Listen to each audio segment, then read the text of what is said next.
El viento cálido del altiplano mexicano soplaba sobre la hacienda La Esperanza, pero ya no quedaba esperanza alguna.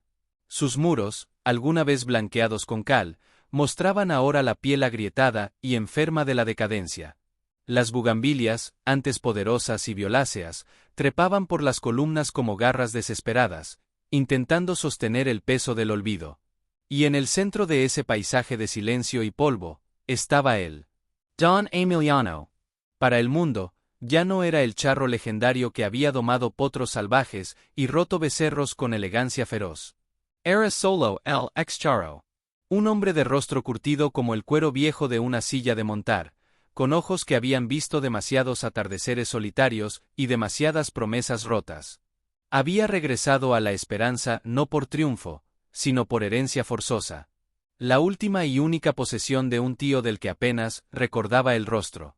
La humillación inicial aún le ardía en la garganta, seca y áspera como el tequila barato. En el pueblo, al bajar del autobús polvoriento, lo habían reconocido. «Mira, es el ex-charro», susurraron con una lástima que cortaba más que un cuchillo. El que se fue a la capital a hacerse grande, y volvió con las manos vacías. Él no respondió. Solo ajustó el viejo sombrero de fieltro sobre su cabeza, y caminó hacia la ruina que ahora llamaba hogar. Al cruzar el portón de madera carcomida, una sombra se movió en el corral derruido. Era un caballo. Un animal que parecía tan olvidado como el lugar. Su pelaje, otrora vallo oscuro, estaba opaco y lleno de cicatrices. Sus costillas se marcaban bajo la piel como los barrotes de una jaula. Pero sus ojos eran dos pozos negros de una inteligencia antigua y serena. El ex-charro se acercó lentamente. El caballo no se inmutó. No retrocedió como un animal salvaje, ni se acercó como uno domesticado. Solo lo observó, como si estuviera evaluando el alma del hombre que tenía frente a él. «Hola, viejo», murmuró Emiliano, extendiendo una mano callosa. El caballo olió sus dedos, y por un instante, una chispa de reconocimiento cruzó entre ellos. Era el único ser en kilómetros a la redonda que no lo juzgaba por su fracaso. Sin plan, sin más pertenencia que la ropa que llevaba puesta, Emiliano decidió quedarse. Esa primera noche, durmió sobre un petate en la cocina de la hacienda, escuchando el crujir de la madera y el susurro del viento entre las tejas rotas. Soñó con galopes lejanos, y con el sonido de una guitarra que ya no tocaba nadie. Al amanecer, comenzó la labor titánica de hacer habitable el lugar.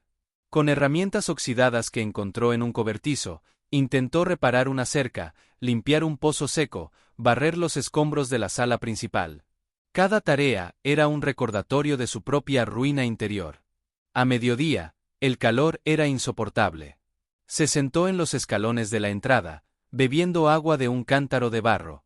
El caballo, a quien había empezado a llamar centinela por su actitud vigilante, se acercó y se paró a su lado, como un guardaespaldas silencioso. Fue entonces cuando Emiliano notó algo extraño. Centinela no pastaba. No buscaba sombra. Miraba fijamente hacia el poniente, más allá de los límites de la propiedad, donde la tierra se elevaba en un pequeño monte pedregoso. «¿Qué ves ahí, compañero?», preguntó el ex-charro, sin esperar respuesta. Pero el caballo resopló, impaciente, y pateó el suelo con una de sus pezuñas delanteras. Era un gesto firme, deliberado. No era el movimiento aleatorio de un animal aburrido. Parecía una señal. Un intento de comunicación. Emiliano, movido por una curiosidad que no sentía desde hacía años, decidió seguir la mirada del animal.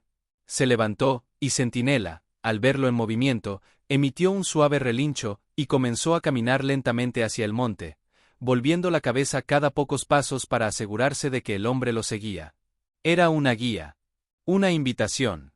El ex-charro, con el corazón latiendo con un ritmo que había olvidado, siguió al caballo hacia lo desconocido, dejando atrás la hacienda silenciosa.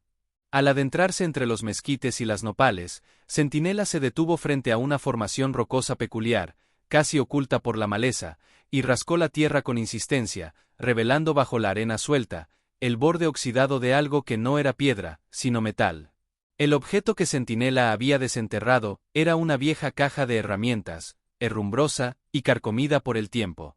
Emiliano la sacó de su tumba terrosa con dificultad, sus manos temblorosas por un presentimiento que no podía nombrar. Al abrirla, el óxido se dio con un chirrido fantasmal. En su interior, no había herramientas. En lugar de eso, encontró un cuaderno de cuero, sorprendentemente bien conservado, y un medallón de plata con una extraña inscripción que ya era ilegible. El excharro se sentó en una roca, ignorando el calor que emanaba de la piedra, y abrió el cuaderno. Las páginas estaban llenas de una escritura firme y elegante. Era el diario de su tío, Rodrigo. Las primeras entradas hablaban de sueños, de la belleza de la esperanza, de amor por la tierra y por una mujer llamada Isabel. Emiliano leía, y por un momento, la hacienda en ruinas se reconstruía en su mente, vibrante y llena de vida. Pero a medida que avanzaba en las páginas, el tono cambiaba. La escritura se volvía más angustiada, más apresurada. Su tío escribía sobre presiones, sobre hombres con corbatas que olían a ciudad y a avaricia. Hablaba de una deuda que no entendía, contraída por su padre décadas atrás, que parecía haber crecido como una mala hierba. No puedo perder la esperanza, decía una entrada desgarradora. Es la sangre de mi familia. Es el sudor de mis manos. Centinela, quieto a su lado, parecía escuchar la lectura en silencio, sus orejas moviéndose hacia los sonidos del viento como si temiera ser interrumpido. Fue en las últimas páginas donde la revelación golpeó a Emiliano como un puñal en el estómago. Su tío no había vendido la hacienda por voluntad propia. Había sido forzado. Una empresa, una tal Consorcio Inmobiliario Tenochtitlán, había utilizado artimañas legales, documentos falsificados y amenazas veladas para quitarle la propiedad. Rodrigo, enfermo y solo, había sucumbido. Pero antes de morir, había escondido estas pruebas. No sé quién leerá esto, decía la última línea, temblorosa. Pero la esperanza nunca les perteneció. La robaron. Y si alguien de mi sangre regresa, debe saber la verdad. El excharro cerró el cuaderno, sus dedos apretando el cuero hasta blanquear los nudillos. La rabia, un sentimiento que había enterrado bajo capas de resignación, brotó dentro de él como un geyser. No había regresado a una herencia miserable. Había regresado a un campo de batalla. La humillación que sintió en el pueblo se transformó en una furia fría y determinada. Miró a Centinela, cuyos ojos profundos parecían entender cada latido de su corazón enfurecido. Tenías razón, viejo, susurró Emiliano. No me trajiste a un lugar para morir. Me trajiste a un lugar para luchar. De regreso en la hacienda, ya no veía ruinas. Veía evidencia. Cada teja rota era un testigo del abandono forzado. Cada muro agrietado, un grito silencioso de injusticia. Esa noche, a la luz de una lámpara de aceite, estudió cada palabra del diario. El Consorcio Tenochtitlán era un nombre que le sonaba vagamente, un gigante invisible que, según rumores del pueblo, compraba tierras por toda la región para un megaproyecto turístico. Emiliano no era un hombre de leyes. Era un hombre de la tierra, de los caballos, del sudor honesto. Pero ahora tenía una misión. Al día siguiente, decidió ir al pueblo, no como el excharro derrotado, sino como Emiliano, el heredero de una verdad oculta. Se vistió con su única camisa limpia, y se puso el viejo sombrero con un ángulo de determinación. Centinela lo observó desde el corral, y cuando Emiliano se disponía a marcharse a pie, el caballo se acercó al portón y relinchó con fuerza, golpeando el suelo con impaciencia. ¿Quieres venir, compañero?, preguntó Emiliano, sorprendido. El caballo asintió con la cabeza, un movimiento tan claro y humano que erizó la piel del hombre. Sin pensarlo dos veces, Emiliano buscó entre los trastos viejos y encontró una montura y una brida polvorientas. Le tomó un tiempo ensillar a Centinela, cuyos músculos tensos bajo su mano delataban una fuerza renacida. Cuando por fin montó, fue como si una parte de su antigua alma encajara de nuevo en su lugar. Hombre y caballo, un solo ser, cabalgaron hacia el pueblo. Pero no eran los mismos de días anteriores. Ya cargados con un secreto y un propósito. Al entrar a la plaza principal, varias miradas se posaron sobre ellos. Ya no eran miradas de lástima, sino de curiosidad.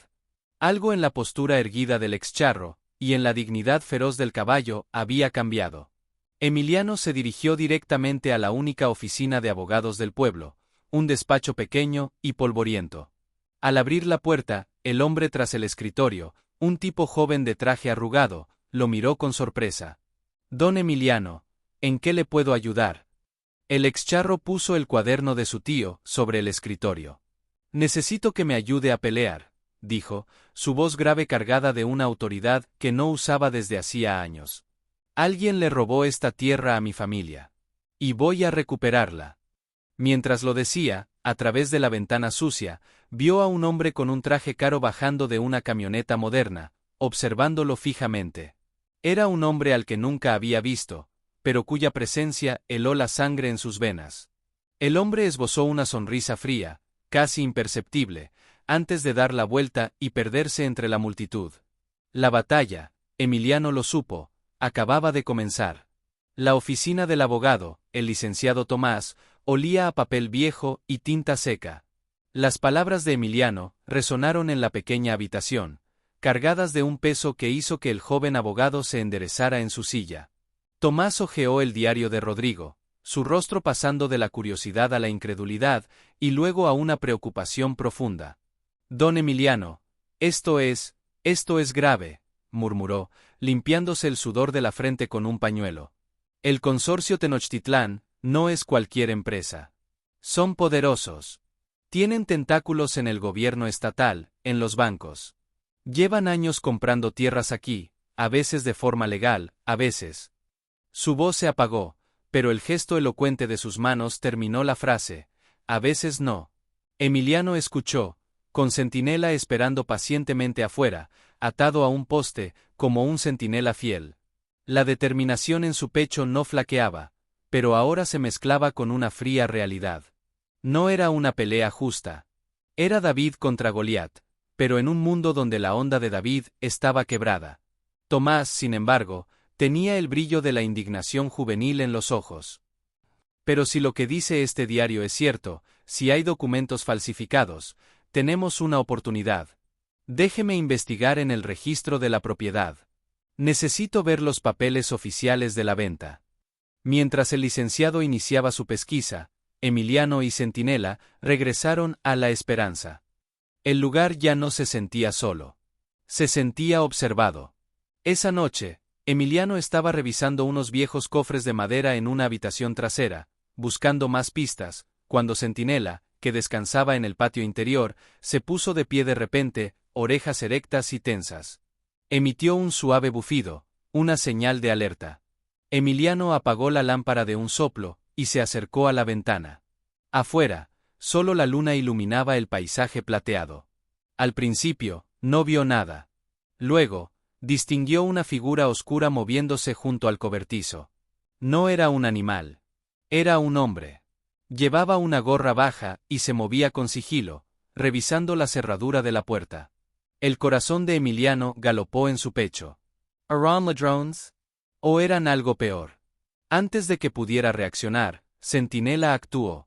Con un relincho furioso que rompió el silencio de la noche, el caballo cargó hacia la cerca de madera del patio interior y la golpeó con su pecho con una fuerza tremenda. La madera vieja crujió y cedió con un estallido. El intruso, sorprendido por la embestida repentina del enorme animal, dio un grito ahogado y salió corriendo hacia la oscuridad, perdiéndose entre los matorrales. Emiliano salió con un machete viejo en la mano, pero ya era tarde. Solo quedaba el eco de los pasos fugitivos y el resuello agitado de Centinela, cuyos hollares se abrían y cerraban como fuelles. El caballo no lo había salvado de un peligro físico inminente, pero le había enviado un mensaje claro. No estaban solos, y sus enemigos no se detendrían ante nada. Al día siguiente, el licenciado Tomás llegó a la hacienda con noticias sombrías. Su rostro estaba pálido. «Encontré los documentos, don Emiliano», dijo, desplegando unas fotocopias en la mesa rudimentaria de la cocina. «Todo parece legal en la superficie. Firmado y sellado. Pero hay algo. La firma de su tío es casi idéntica a la del diario, pero no es exacta.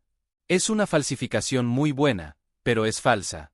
Y la empresa a la que le vendió la propiedad no es directamente el consorcio Tenochtitlán, sino una sociedad fantasma, Inversiones Valle del Sol, que a su vez está vinculada al consorcio. Era una madeja de hilos invisibles diseñada para confundir y disimular. Pero eso no es todo, añadió Tomás, bajando la voz. Pregunté discretamente en el pueblo. Hace años, cuando tu tío se fue, hubo un rumor. Un rumor sobre un accidente. Sobre el antiguo capataz de la Esperanza, un hombre leal a su tío llamado Ignacio. Dicen que lo encontraron muerto en un barranco, que fue una caída de su caballo, pero su caballo era el más manso y seguro de toda la región.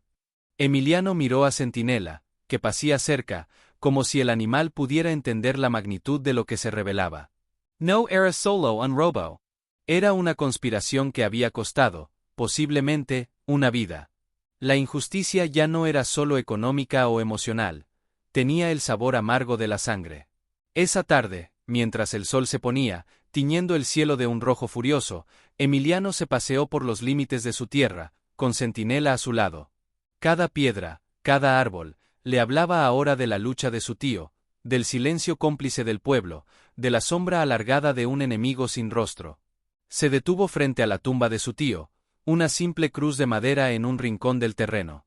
No te preocupes, tío Rodrigo, murmuró, poniendo una mano sobre la madera gastada. No estoy solo en esta pelea. Centinela se acercó y rozó su hocico con el hombro de Emiliano, un gesto de solidaridad animal que valía más que 1000 palabras. El excharro ya no era un hombre que huía de su pasado. Era un hombre que defendía el legado de su familia. Y en la distancia, desde la carretera, el destello de unos binoculares, reflejando los últimos rayos del sol, confirmó que la guerra había sido declarada. Ellos sabían que él sabía. Y el siguiente movimiento era suyo. La revelación sobre la posible muerte de Ignacio, el capataz, cambió todo para Emiliano. Ya no se trataba solo de papeles y firmas falsas, se trataba de una maldad que no tenía límites. Esa noche, durmió poco. Cada crujido de la vieja hacienda era un suspiro del pasado, cada aullido de coyote en la lejanía, un lamento. Centinela también estaba inquieto, paseándose por el patio interior, sus pasos resonando como latidos de un corazón ansioso. Al amanecer, Emiliano decidió seguir el único hilo que tenía, encontrar a la familia de Ignacio. Preguntando con cautela entre los vendedores del mercado del pueblo, logró obtener una pista. La viuda de Ignacio, doña Carmen, vivía en una humilde casita en las afueras, cerca del barranco donde, supuestamente, su marido había encontrado la muerte. El camino era pedregoso y empinado. Emiliano cabalgó sobre Centinela, sintiendo la fuerza contenida del animal bajo la montura. El caballo conocía el terreno, sus patas se movían con seguridad instintiva, evitando grietas y piedras sueltas. Al llegar a la pequeña casa de adobe, una mujer anciana, con el rostro surcado de arrugas como un mapa de sufrimientos, salió a recibirlo. Sus ojos se posaron en Centinela primero, con una chispa de reconocimiento y dolor, antes de mirar a Emiliano. Doña Carmen, se presentó él, quitándose el sombrero. Soy Emiliano, el sobrino de Don Rodrigo. El nombre de su tío hizo que la mujer se estremeciera ligeramente. He venido a preguntar sobre su esposo, sobre Ignacio. La mujer lo invitó a pasar a la sombra de un mezquite. Con voz quebrada, le contó la historia que el pueblo había aceptado, un accidente trágico. Pero luego, bajando aún más la voz, como si temiera que las paredes oyeran, añadió: pero mi Ignacio era el mejor jinete de todo Jalisco. Ese caballo, Relámpago, lo quería como a un hermano. Nunca lo habría tirado. Nunca. Sus ojos se llenaron de lágrimas. Esa noche, Ignacio llegó muy alterado. Dijo que don Rodrigo estaba en problemas, que unos hombres malos querían quitarle la esperanza. Dijo que había encontrado algo, un papel, no sé, que iba a ir al pueblo a hablar con el notario al día siguiente. Pero al día siguiente, lo encontraron en el barranco. Emiliano sintió un nudo de rabia y tristeza en la garganta. Le dio las gracias a doña Carmen y, con el corazón pesado, emprendió el regreso. Pero en lugar de tomar el camino directo, una intuición profunda, o quizás la leve presión de las riendas de Centinela, lo guió hacia el borde del barranco. Era un lugar sombrío, lleno de rocas afiladas y arbustos espinosos. Se bajó del caballo y comenzó a caminar lentamente por el borde, intentando imaginar la escena. Centinela lo seguía de cerca, olfateando el suelo con una intensidad inusual. De repente, el caballo se detuvo en un punto específico, donde la tierra parecía más suelta que en el resto del borde.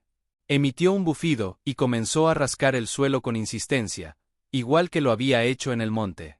Emiliano se acercó. Bajo las piedras y la tierra que Centinela removía, algo brilló débilmente. Era un botón. Un botón de metal, corroído por el tiempo, pero con un diseño distintivo, un águila devorando una serpiente. No era un botón de ropa común de campesino. Era el tipo de botón que llevaban en las chamarras de algunos cuerpos de seguridad privada.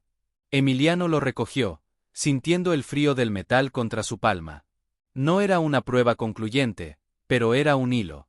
Un hilo que conectaba la caída de Ignacio con una presencia foránea, violenta. Mientras cabalgaba de vuelta a la esperanza, la mente de Emiliano era un torbellino. El botón, el testimonio de doña Carmen, el diario de su tío, las piezas empezaban a encajar para formar una imagen aterradora. El consorcio Tenochtitlán no solo había falsificado documentos, había eliminado a quien pudiera ser un testigo incómodo. Iba a necesitar más que la indignación de un joven abogado. Iba a necesitar pruebas irrefutables. Esa tarde, llegó a la hacienda con una determinación renovada. Revisaría cada centímetro de la propiedad. Centinela, como si leyera sus pensamientos, se puso nervioso, dirigiéndose una y otra vez hacia el granero más grande, el que tenía el techo parcialmente derrumbado. Emiliano lo siguió. Dentro, bajo el heno podrido y las herramientas oxidadas, Centinela se detuvo frente a una pesada losa de piedra en el suelo, casi invisible bajo la suciedad. Era una losa que no parecía natural. Con un esfuerzo sobrehumano, Emiliano logró moverla unos centímetros. Debajo, no había tierra, sino un espacio oscuro y un olor a humedad y olvido. Un escondite. Con el corazón latiendo desbocado, encendió una linterna y apuntó hacia la oscuridad. Lo que vio lo dejó sin aliento. No eran tesoros de oro o plata. Eran archivos. Cajas y cajas de documentos antiguos, y en una pequeña caja de metal, separada del resto, había un sobre amarillento. Con manos temblorosas, Emiliano lo abrió. Contenía el testamento original de su abuelo, dejando la esperanza en su totalidad a su hijo Rodrigo, y una carta. Una carta de amor, dirigida a Rodrigo, firmada por una tal Isabel. Y en la carta, una frase que hizo que el mundo de Emiliano se detuviera. Y no te preocupes por nuestro hijo. Nadie sabe que es tuyo. Seguirá creciendo a salvo conmigo en la ciudad, lejos de todo este dolor. Algún día, cuando todo esto pase, se lo diremos. Rodrigo no solo había perdido su tierra. Había perdido una familia. Había un heredero legítimo, un primo del que Emiliano nunca había oído hablar. La hacienda no solo tenía dueños ocultos que la habían robado, tenía un dueño legítimo que ni siquiera sabía que existía. Y en ese momento, el sonido de un motor acercándose por el camino de tierra, rápido y amenazante, rompió el silencio. Centinela relinchó, una advertencia clara y urgente. Habían vuelto. Y esta vez, no mandarían a un espía nocturno. El rugido del motor se detuvo justo frente al portón de la hacienda. No era la camioneta discreta de los espías, sino una pick-up grande, con vidrios polarizados y guardabarros llenos de lodo. Emiliano, con el testamento original y la carta ardiendo en sus manos, supo que no tenía tiempo de esconderse. Con un rápido movimiento, empujó la losa de piedra de nuevo a su lugar y esparció heno sobre ella. Luego, salió del granero con una calma forzada, encontrándose con dos hombres que ya habían bajado del vehículo. No eran matones de pueblo, vestían camisas de vestir y pantalones de mezclilla, pero sus posturas eran rígidas, sus ojos ocultos tras gafas de sol. Uno de ellos, el más alto, esbozó una sonrisa que no llegaba a sus labios. «Buenas tardes. ¿Usted es Emiliano Reyes?», preguntó, con una voz neutra, sin acento local. «Somos de Inversiones Valle del Sol. Tenemos entendido que está ocupando una propiedad que es de nuestra empresa». Emiliano no se inmutó. Centinela, a su lado, Emitió un profundo resuello de advertencia, sus músculos tensos como resortes. «Esta tierra es mía», dijo Emiliano, con una voz más firme de la que sentía. «Heredada de mi tío, Rodrigo Reyes. Y tengo documentos que lo prueban». El hombre alto se rió, un sonido seco y desagradable. «Don Emiliano, los documentos que usted tenga, si es que tiene alguno, son irrelevantes. Nosotros tenemos la escritura notariada. Le sugiero que desocupe el terreno en un plazo de 48 horas. De lo contrario, tendremos que proceder con el desalojo forzoso. No sería agradable». La amenaza flotaba en el aire, pesada y venenosa. Antes de que Emiliano pudiera responder, Centinela dio un paso al frente. No fue un movimiento agresivo, sino de posesión. Se interpuso entre su amo y los hombres, bajando la cabeza y mostrando los dientes en un gesto que era inconfundiblemente una advertencia. El caballo parecía más grande, más oscuro, una fuerza primaria de la naturaleza. Los hombres, sorprendidos por la actitud del animal, retrocedieron un paso. «Controla a su bestia, señor», dijo el otro hombre, con un deje de nerviosismo en la voz. «Ya se lo he dicho», repitió Emiliano, aprovechando el momento. «Tienen 48 horas para revisar sus propios archivos y darse cuenta de su error. Ahora, les ruego que se vayan de mi propiedad». La mirada del hombre alto se clavó en él, fría como el acero. Sin decir una palabra más, dio media vuelta, y ambos subieron a la pick-up, arrancando el motor y levantando una nube de polvo al alejarse. Emiliano dejó escapar el aire, que no sabía que estaba conteniendo. Se apoyó en el hombro de Centinela, sintiendo el calor y la fuerza del animal. La batalla legal se intensificaba, pero ahora tenía un arma nueva, el testamento original. Y un misterio aún mayor, el heredero perdido. Esa noche, en la tenue luz de la lámpara, Emiliano y el licenciado Tomás estudiaron los nuevos documentos. El testamento era irrefutable. Pero la carta cambiaba todo. «Isabel Flores», murmuró Tomás. «No es un nombre común por aquí. Y dice en la ciudad, podría ser Guadalajara». Encontrar a este hijo, a este primo, era crucial. No solo por la legitimidad de la herencia, sino porque era sangre de su sangre. La familia que Emiliano creía perdida para siempre, quizás existía. Usando el nombre de Isabel Flores y la fecha aproximada de la carta, Tomás comenzó una búsqueda desesperada en registros en línea y bases de datos. Mientras tanto, Emiliano, guiado una vez más por la inquietud de Centinela, exploró más a fondo el escondite del granero. Encontró más cartas, más fotos descoloridas que mostraban a un Rodrigo joven y feliz, con una mujer de sonrisa luminosa, Isabel. Y en una de las últimas cartas, una dirección antigua en Guadalajara. Un barrio que, según Tomás, ya no existía con ese nombre. La búsqueda era una carrera contra el reloj. Las 48 horas de amenaza pendían sobre sus cabezas como una espada de Damocles.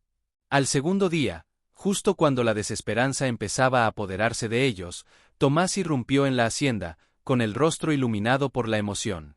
«Lo encontré, don Emiliano». O al menos, encontré un posible candidato. Se llama Rodrigo, como su padre. Rodrigo Flores. Es arquitecto, vive en Guadalajara.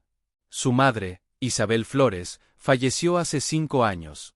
Emiliano sintió una punzada de dolor, por la tía que nunca conoció, y por el primo que había crecido sin su verdadero padre. «Tenemos que contactarlo», dijo, con un nudo en la garganta. «Tenemos que decirle la verdad». Tomás asintió.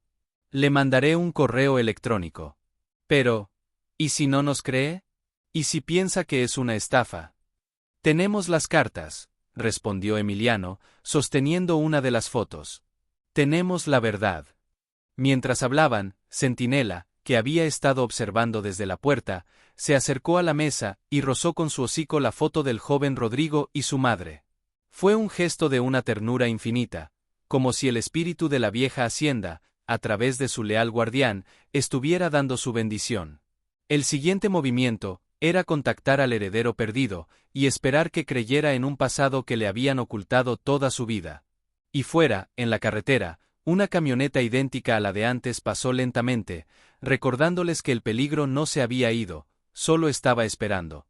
La espera fue angustiosa. Cada hora que pasaba sin respuesta del correo electrónico a Rodrigo Flores era un martilleo en los nervios de Emiliano. Las 48 horas de la amenaza habían expirado, y la tensión era palpable. Centinela apenas se separaba de su lado, sus orejas en constante movimiento, escudriñando cada sonido. La hacienda La Esperanza se había convertido en un fortín sitiado por una amenaza invisible. El licenciado Tomás aconsejó precaución. No podemos confrontarlos directamente, don Emiliano. Son capaces de cualquier cosa. Mientras no tengamos una orden de restitución de un juez, estamos en desventaja. Pero la pasividad no era el fuerte de Emiliano, y menos aún con la memoria de Ignacio y su tío Rodrigo clamando justicia. Fue entonces cuando Centinela, una vez más, se convirtió en su guía. El caballo comenzó a mostrarse particularmente inquieto cerca del antiguo pozo, situado en el centro del patio. Un pozo que todos daban por seco desde hacía décadas. Emiliano, recordando cómo el animal lo había guiado hasta el diario y el escondite, decidió investigar. Bajó un cubo atado a una cuerda podrida, esperando solo el golpe sordo contra el fondo. Pero para su sorpresa, escuchó un chapoteo. El pozo no estaba seco. Con cuidado y esfuerzo, logró sacar un cubo de agua. El agua era turbia, pero olía raro. No a humedad y musgo, sino a algo químico, metálico. Centinela se acercó, olió el agua y retrocedió con un bufido de rechazo, sacudiendo la cabeza. Emiliano frunció el ceño. Esa agua no era potable. Siguió el curso de una vieja acequia de riego que partía del pozo y se adentraba en los campos secos. A medio camino, encontró la causa. Enterrada, había una tubería de PVC nueva, ilegal, que desviaba el agua del pozo hacia los terrenos colindantes, que pertenecían, según descubrió Tomás en los mapas catastrales, a una empresa subsidiaria del consorcio Tenochtitlán. No solo querían la tierra. Estaban robando el agua, el recurso más preciado del altiplano, para sus propios proyectos, secando deliberadamente La Esperanza para hacerla más miserable y que su desalojo pareciera más justificado. Era una bajeza nueva, un nivel de vileza que Emiliano no había imaginado. La rabia lo consumió.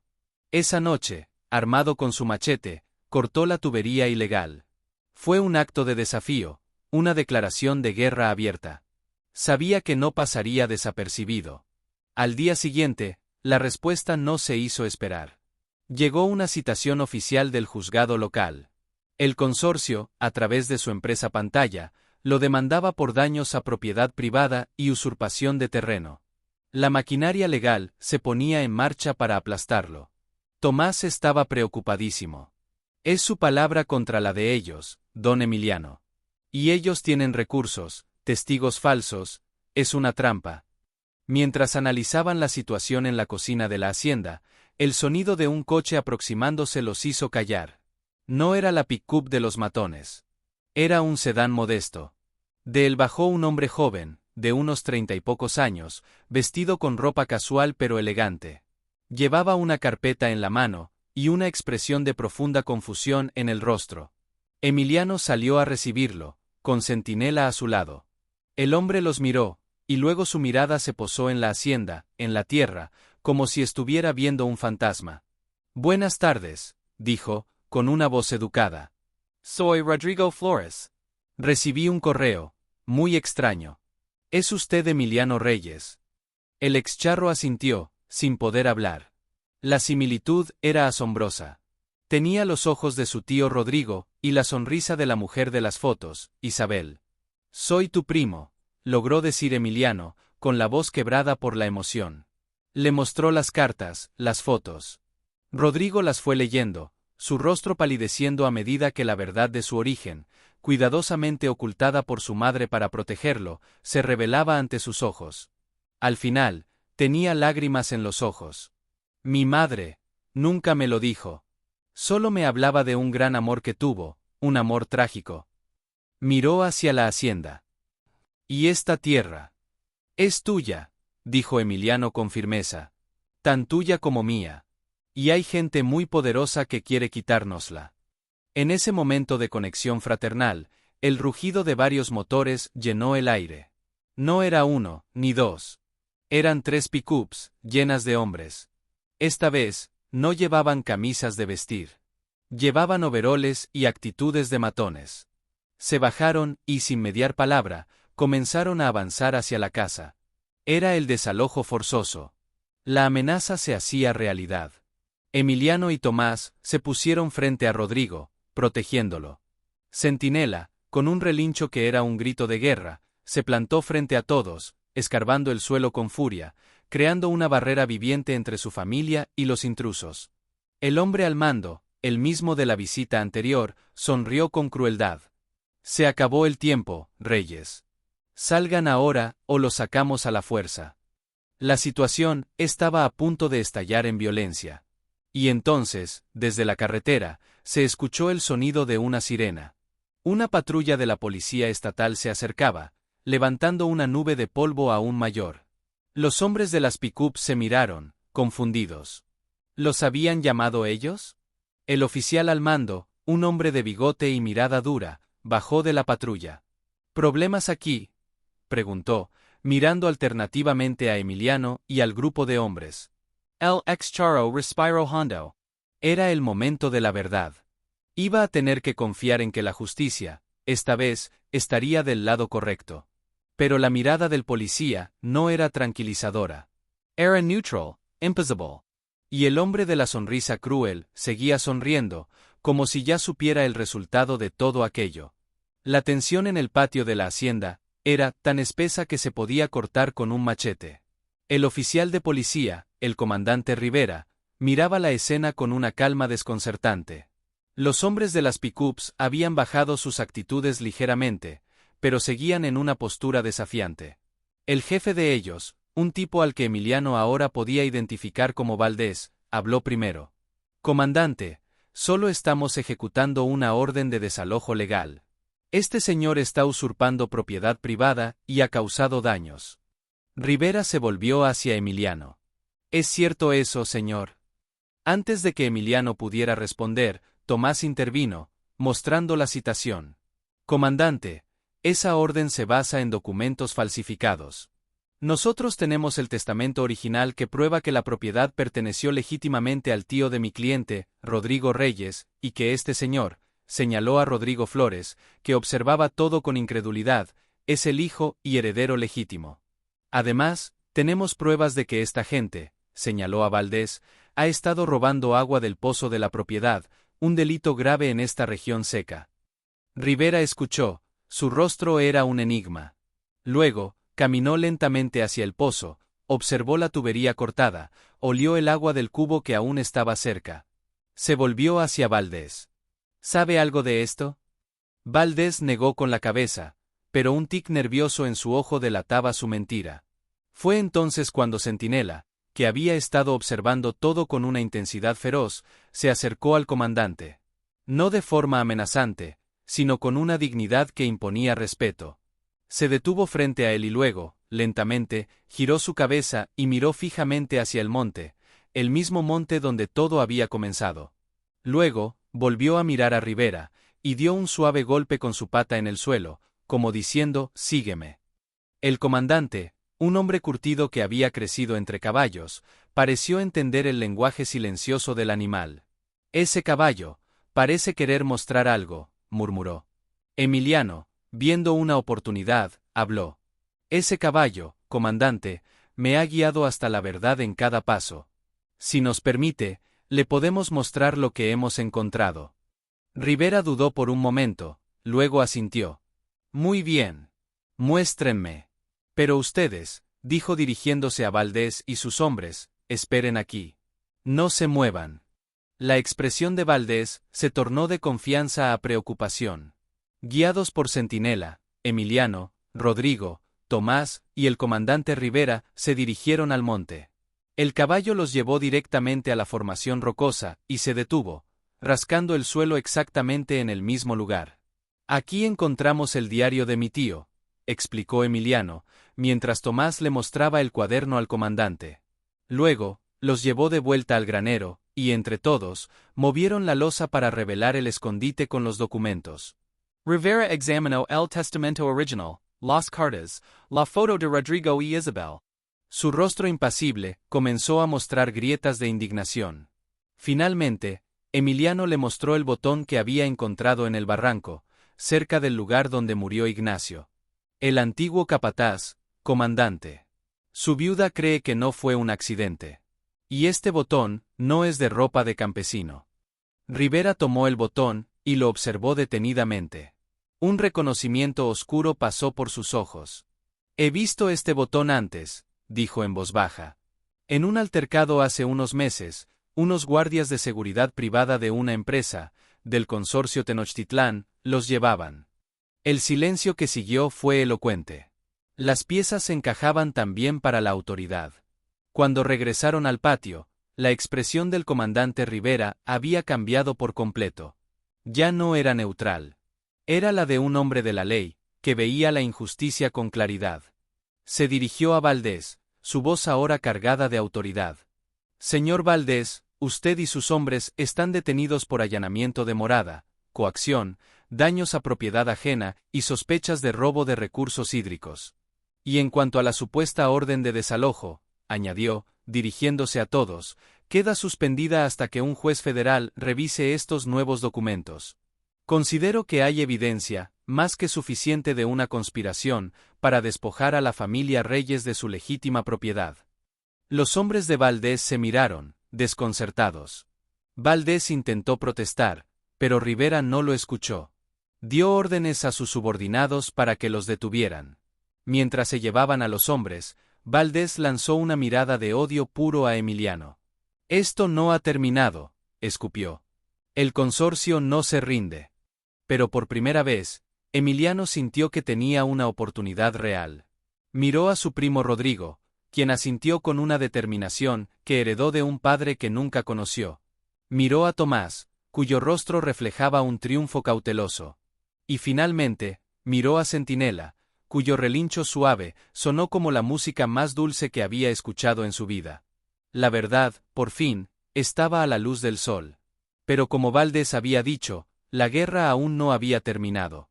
Solo había comenzado una nueva batalla, y el enemigo era más poderoso de lo que jamás habían imaginado. La victoria momentánea frente al comandante Rivera fue un bálsamo para el espíritu de Emiliano, pero duró poco. Al día siguiente, la realidad se impuso con toda su crudeza. Los hombres de Valdés, tras pasar una noche en la cárcel municipal, fueron liberados bajo fianza. El sistema, como le advirtió Tomás, tenía grietas por las que la influencia y el dinero del consorcio se filtraban con facilidad. La batalla se trasladaría a los tribunales, una arena donde la verdad a menudo se perdía en un mar de tecnicismos y demoras. Rodrigo, el primo recién encontrado, decidió quedarse. Había pedido una licencia en su trabajo en Guadalajara. Esta es mi herencia, Emiliano, dijo, con una firmeza que sorprendía en un hombre de ciudad. No solo la tierra, sino la memoria de mi padre. Y no voy a permitir que se la lleven. Juntos, empezaron la titánica tarea de devolverle un poco de vida a la esperanza. Con la tubería de agua ilegal destruida, el pozo comenzó a llenarse lentamente, y aunque el agua aún olía un poco raro, era un signo de esperanza. Centinela era su sombra, supervisando cada tarea, desde arreglar una cerca hasta limpiar el granero. Parecía más tranquilo, pero sus ojos seguían alerta. Una tarde, mientras trabajaban en reparar el tejado de la cocina, llegó una motocicleta al rancho. El mensajero entregó un sobre grueso a Emiliano. Era de un bufete de abogados de la capital del estado. Lo abrió con manos temblorosas. Era una contrademanda. El consorcio Tenochtitlán, actuando ahora directamente, y no a través de su empresa Pantalla, los demandaba a él y a Rodrigo por usurpación, difamación y daños y perjuicios por una suma astronómica. Era una jugada maestra. Incluso si ganaban el caso de la propiedad, la demanda por daños podría arruinarlos financieramente para siempre. La presión aumentaba. Esa noche, la desesperanza se sentó a la mesa con ellos. No tenemos ese dinero, murmuró Rodrigo, pasándose una mano por el cabello. Aunque ganemos, podríamos perderlo todo igual. Tomás, desde el pueblo, les confirmó por teléfono la gravedad del asunto. Es una estrategia de ahogo. Quieren que se rindan por cansancio o por bancarrota. Fue en medio de esa nueva oscuridad cuando Centinela volvió a actuar. Se puso particularmente inquieto, dirigiéndose hacia la parte trasera de la casa principal, a una sección que había sido el antiguo estudio de don Rodrigo y que estaba tapiada por escombros desde hacía años. El caballo rascaba la pared con su pata, insistiendo. «¿Qué hay ahí, viejo?», preguntó Emiliano, exhausto pero confiando ciegamente en su compañero. Con la ayuda de Rodrigo, comenzaron a remover las tablas y las piedras. Tras horas de trabajo sudoroso, lograron abrir un boquete. El interior estaba lleno de polvo y telarañas, pero en el centro, sobre un escritorio carcomido, había una vieja máquina de escribir. Y sobresaliendo de ella, había una hoja de papel. Era una carta, a medio escribir. La letra era la de su tío, pero temblorosa, como si la hubiera escrito en un estado de gran agitación. Decía: «Si alguien encuentra esto, sepa que me han amenazado de muerte. No me importa por mí, sino por mi hijo. Lo sé todo. Sobre la deuda falsa, sobre el notario sobornado, sobre el hombre al que mataron. Tengo los nombres. Los tengo todos aquí. Pero no me atrevo a». La carta terminaba abruptamente. No había firma. Emiliano y Rodrigo se miraron, con el corazón encogido. Los nombres. La prueba definitiva. Pero, ¿dónde estaban? Revolvieron el estudio de arriba abajo. Revisaron cada cajón, cada libro, cada grieta del piso. No encontraron nada. Centinela, que había observado su búsqueda, se acercó al escritorio, y con un movimiento extraño, golpeó con su cabeza el lateral de la pesada máquina de escribir. El aparato se movió ligeramente. Rodrigo, con un presentimiento, la empujó por completo.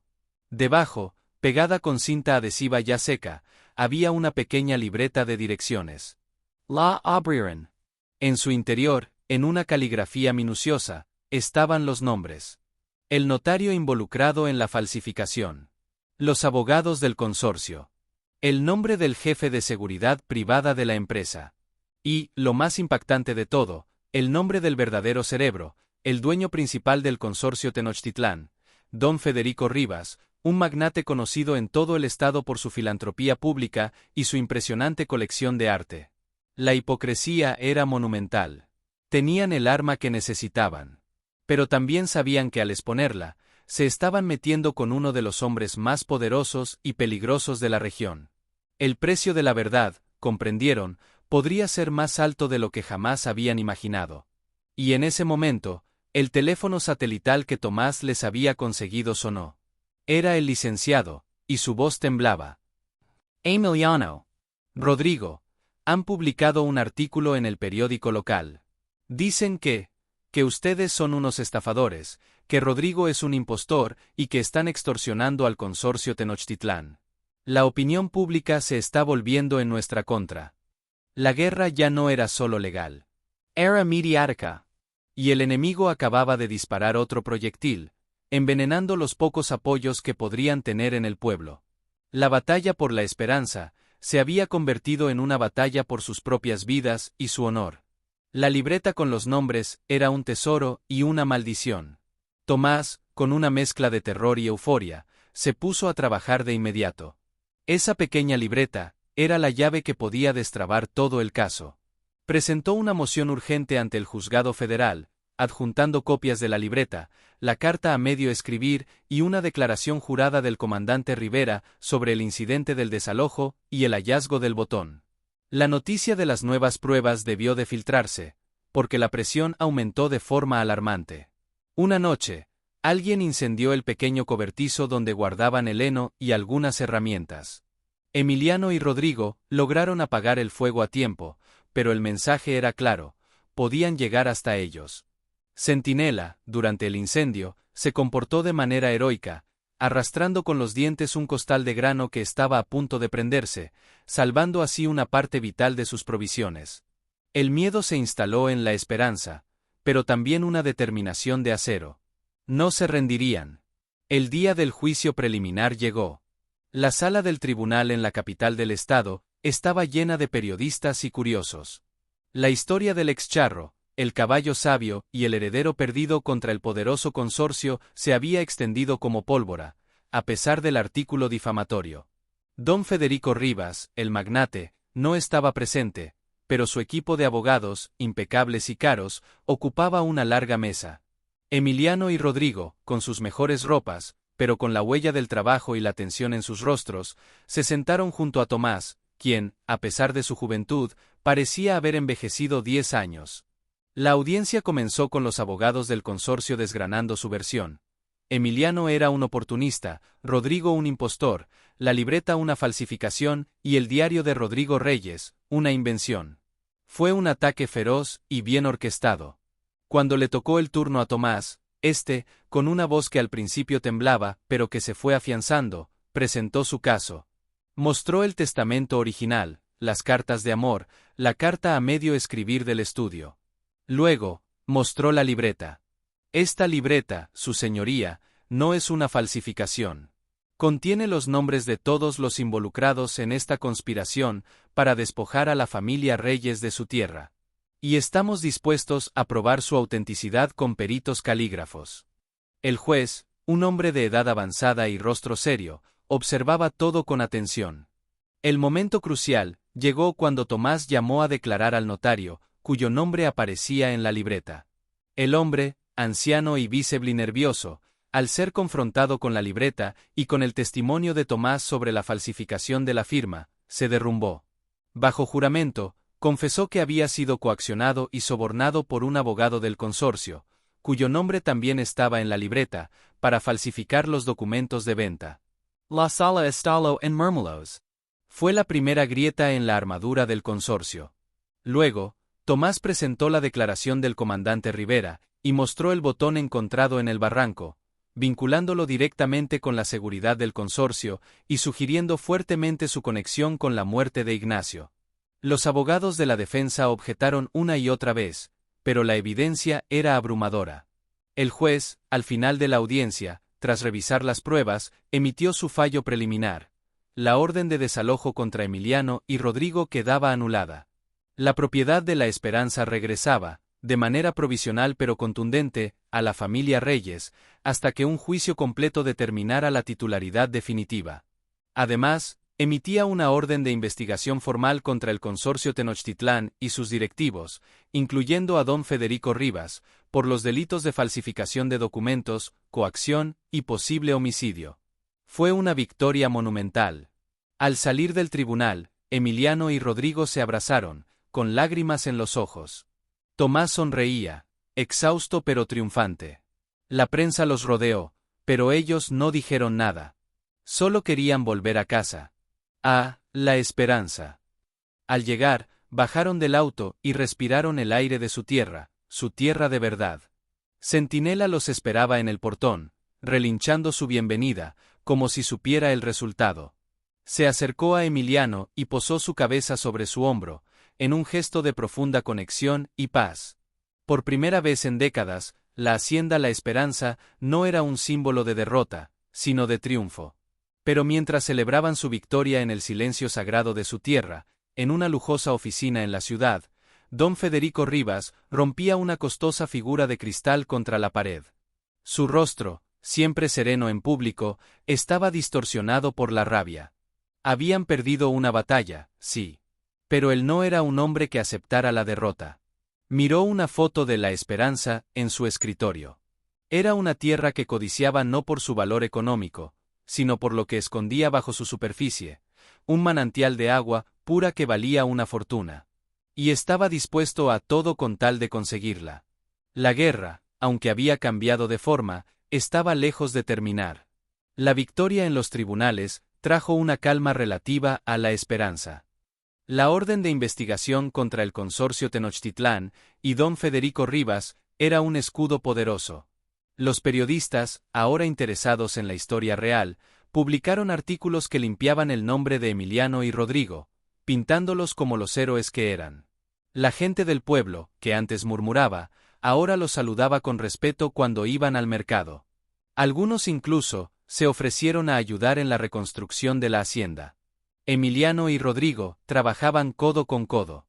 El excharro le enseñaba a su primo el arte de la charrería, el cuidado de la tierra, el lenguaje silencioso de los caballos. Rodrigo, por su parte, aportaba sus conocimientos de arquitectura para planificar la restauración de la casa principal, respetando su estilo original. Juntos, no solo reconstruían piedras y maderas, sino el tejido de una familia que el destino había separado.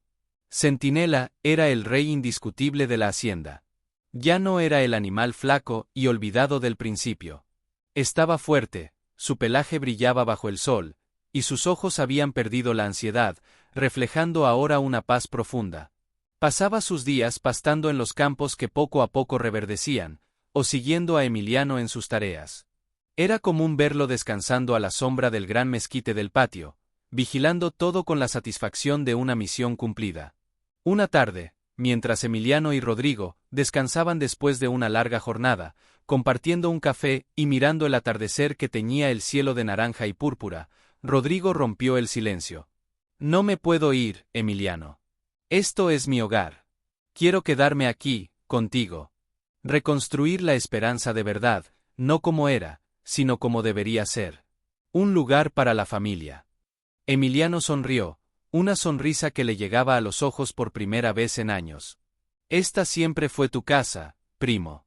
Y ahora lo será para las generaciones que vengan. La noticia de la resolución definitiva llegó un mes después. Bajo el peso de las pruebas, don Federico Rivas aceptó un acuerdo extrajudicial para evitar un juicio penal que lo habría llevado a la cárcel. Renunciaba a cualquier reclamo sobre la esperanza, pagaba una indemnización sustancial a la familia Reyes por los daños morales y materiales, y se comprometía a desmantelar las operaciones ilegales de su consorcio en la región. Era un final poético y moralizante. El poderoso había caído, no por la fuerza, sino por la verdad y la perseverancia de los humildes.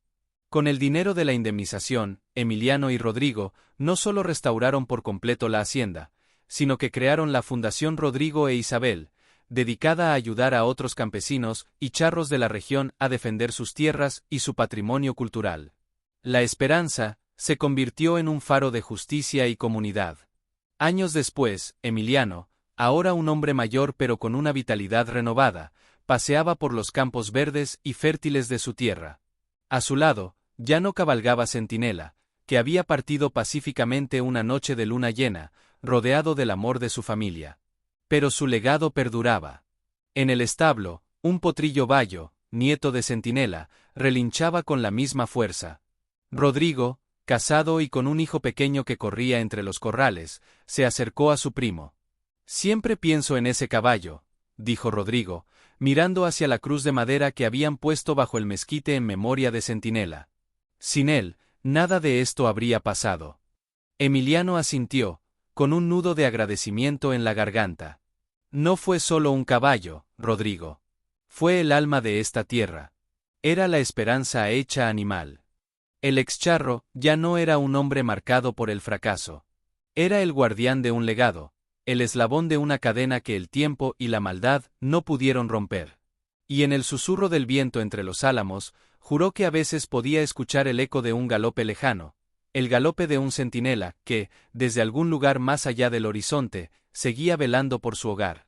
La injusticia había sido derrotada, la humillación superada, y la verdad, revelada por un caballo leal, había plantado una semilla de esperanza que florecería para siempre.